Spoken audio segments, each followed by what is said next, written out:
What's up, guys? Welcome back to another video. Today we are going to be doing the May TBR, which is always one of my favorite videos to film.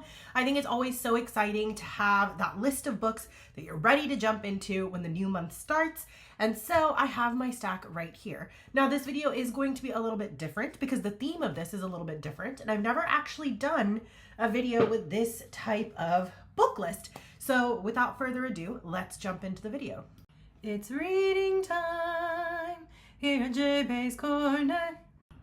For those of you that are new here, my name is Jaya. I have an unhealthy relationship with books. I'm addicted to them, and I think it's a great joy to be able to share that addiction with everybody here on this channel. I think that books are a great way to expand our minds, travel a bunch of different worlds, experience new experiences without ever leaving the comfort of our home. So who doesn't love a good adventure? For those of you who feel the same way, definitely leave a comment below. I do actually read those comments.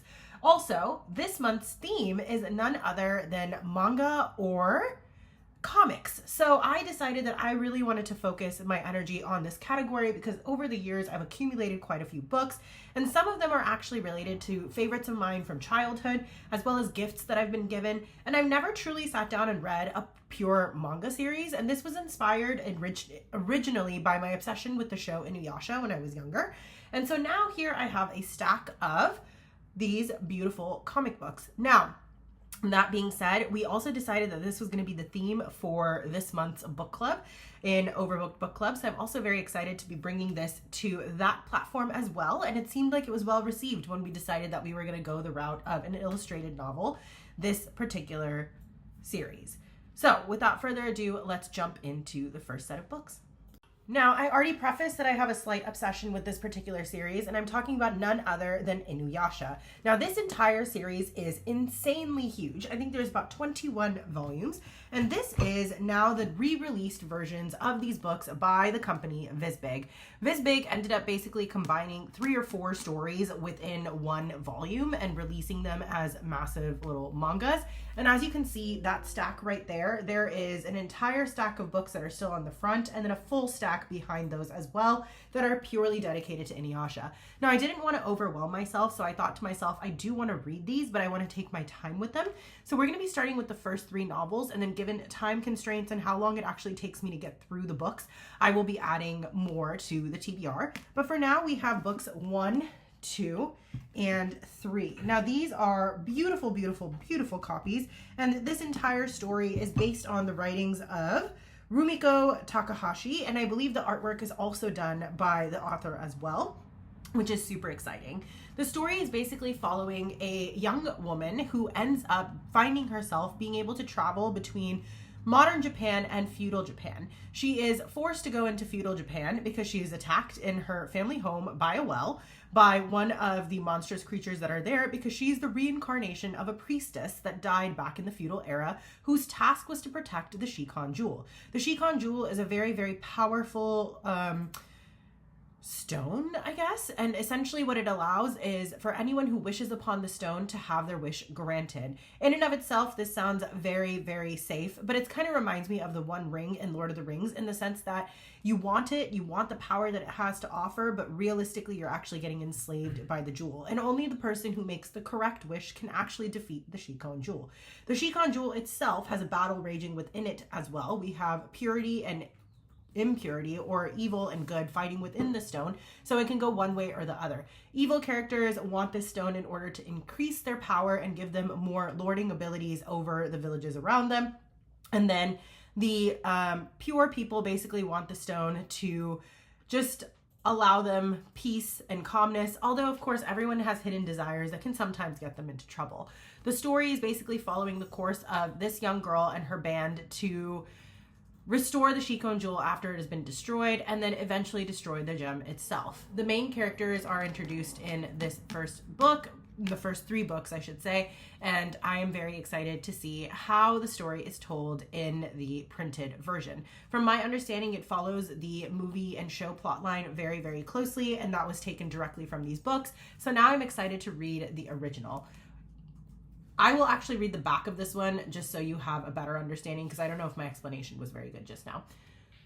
Kagome is an ordinary modern schoolgirl living an ordinary life. Who would have thought the dried-up old well on the site of her family's shrine would be a gateway to Japan's ancient past? Drawn through the gate against her will, Kagome finds herself battling demons for control of what she thought was a worthless trinket, but is actually a powerful magical gem, the Shikon Jewel. Together with an unlikely ally, the half-demon Inuyasha, Kagome begins a quest to recover the shards of the Shikon Jewel and learn more about her link to the past. So that is book 1. Book 2 in the series continues with the same story. The back actually says the same thing. We just continue to meet more of the characters that end up becoming a part of her band. And then same thing with book 3. Now this is a saga and it is considered an epic saga. So because of that, it is going to be a long reading journey, but I am very excited to see these characters in print. The only thing that does make me sad is that the book is black and white, but you know, maybe your girl will get inspired and actually start coloring it in. Who knows? But at least for now, I'm very excited to sink my teeth into the series of Inuyasha. Within the world of manga, I was also gifted a story based on my obsession with cats. For those that don't know, I actually have 2 beautiful kitty cats. One is actually sitting right here. Do you want to be on display? Do you want to show yourself to all the nice people? This is Taco. Her name is Minerva Taco. Her original name, Minerva, comes from the idea of her looking like Minerva McGonagall when she's in Animagus. But because of the fact that, you know, my husband liked the idea of us having 2 Taco Bells running around, because our other cat's name is Bella Luna, her name became Minerva Taco, and needless to say, everyone just calls her Taco at this point. So, this is Taco. Say hi, Bubba. You're my beautiful baby. You're my beautiful baby. Yes, yes, you are. So, when my friend who had come over decided that she wanted to get me a book this year for a gift, you've actually seen her on the channel before. Her name is Vani. She decided that she wanted to get me a book about cats. So she got me this awesome manga that was written and drawn by Shirakawa Jin. And it's the complete manga collection, A Story of 7 Lives. And we're basically following the story of all of these amazing, cute cats. Nanao used to be a house cat, but after tragedy struck, he was abandoned on the rough streets of Tokyo. Now, alongside his best friend and fellow stray, Machi, Nanao has to fight every day just to get by. Aside from foraging for food and finding a safe place to sleep, Nanao and Machi must remain vigilant about all sorts of dangers, including humans who want the stray cats gone. When a woman named Yoshino starts feeding the neighborhood cats, Nanao reluctantly bonds with her. But the woman has emotional scars and a past entwined with Nano's. Can Nano help her heal and perhaps heal himself in the process? So we're going to follow the story of these beautiful, beautiful cats, and I'm so excited to read the story. It reminds me a lot of Oliver and Company, and so I'm really excited to read this because that was one of my favorite cartoons growing up as a little girl. The series that was actually selected to be read by my book club was none other than Rachel Smith's Lore Olympus series, which originally started on Webtoons.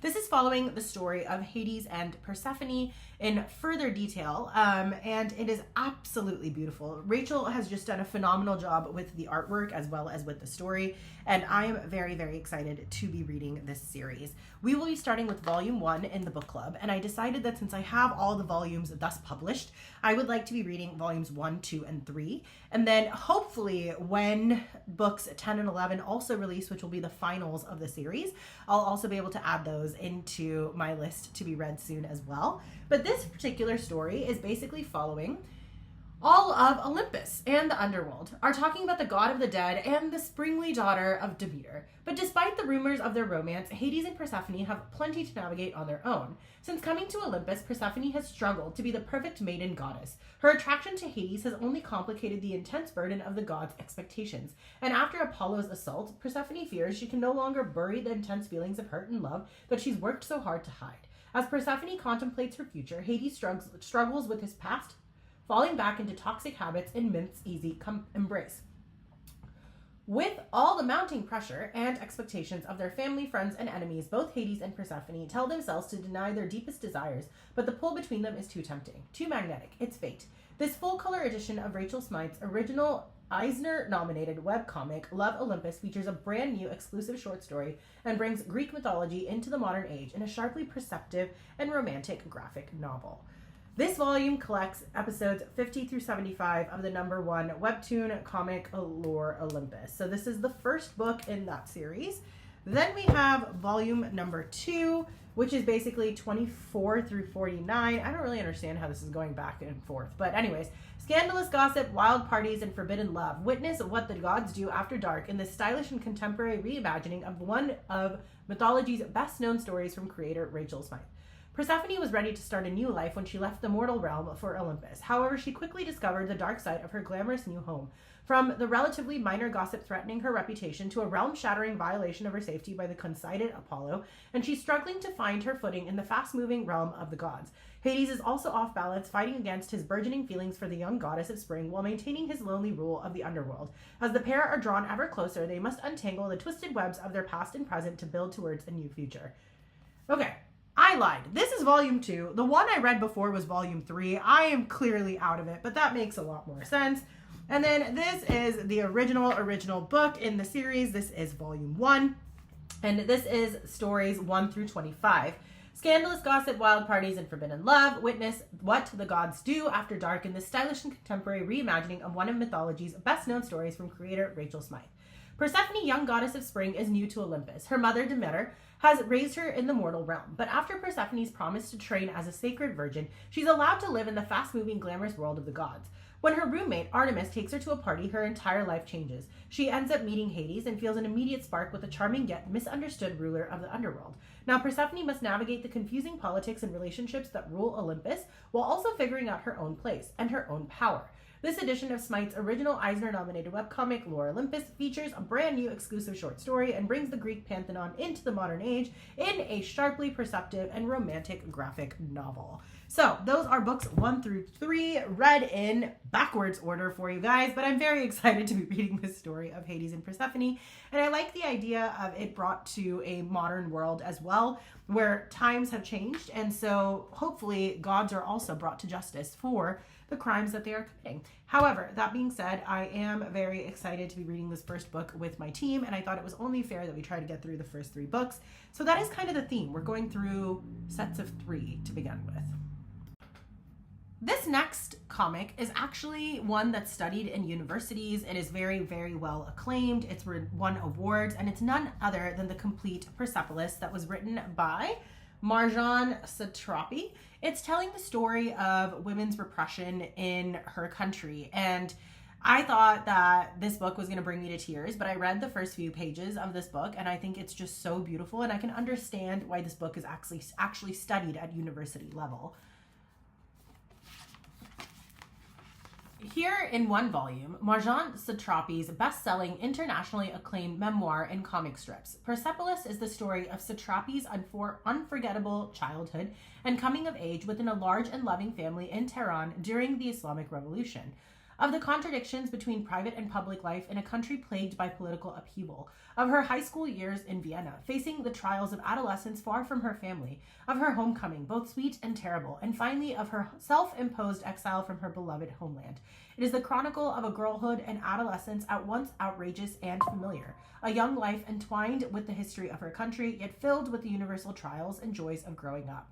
Edgy, searingly observant and candid, often heartbreaking but threaded throughout with raw humor and hard-earned wisdom, Persepolis is a dazzling singular achievement from one of the most highly regarded, uniquely talented graphic artists at work today. So again, I think this is going to break my heart, and I think it's going to be extremely powerful, but I do think it's very, very important to read these memoirs. And when I found out that there was a graphic novel version of a memoir telling the story of this woman's life, especially in a country that went through so much turmoil just years ago, I thought that this would be fun to read. Some of my best friends are also of Persian descent, so I thought it would be fun to read about this and also see if some of the cultural elements are true to what she's experienced in life as well and what her family has experienced in life. And overall, I just think it's going to be a revolutionary novel in its own right. I do think there's a reason why it's taken, you know, so many people by storm, and there's a reason why it's being taught in universities, and I definitely wanted to get my hands on this book and finish it. So this is the complete Persepolis, including volumes 1 and 2, and I'm very excited to be reading that this month. Next up, we have Bone. This is massive. This is the complete series of Bone. This is a series that was enjoyed by my siblings when we were a lot younger, and I know we have this collection in our home in Texas as well, but I myself actually never got a chance to read it. So when I saw that it was on sale, I decided that I was going to take the plunge, because when I was talking to my brother about doing a comic series, he was saying that, oh my God, you have to read this series. It's so cute, it's adorable, and it's just so fun. And just look how cute the little Bone is. Okay, so let's talk about this. After being run out of Boneville, the three Bone cousins, Phone Bone, Funny Bone, and Smiley Bone, are separated and lost in a vast uncharted desert. One by one, they find their way into deep forested valley filled with wonderful and terrifying creatures. It will be the longest and funniest year of their lives. So we're basically following the story of these three cousins and their journeys, and hopefully when they find each other again, we'll get to experience what they have experienced in their various journeys throughout the desert and the forest after they were separated from their home.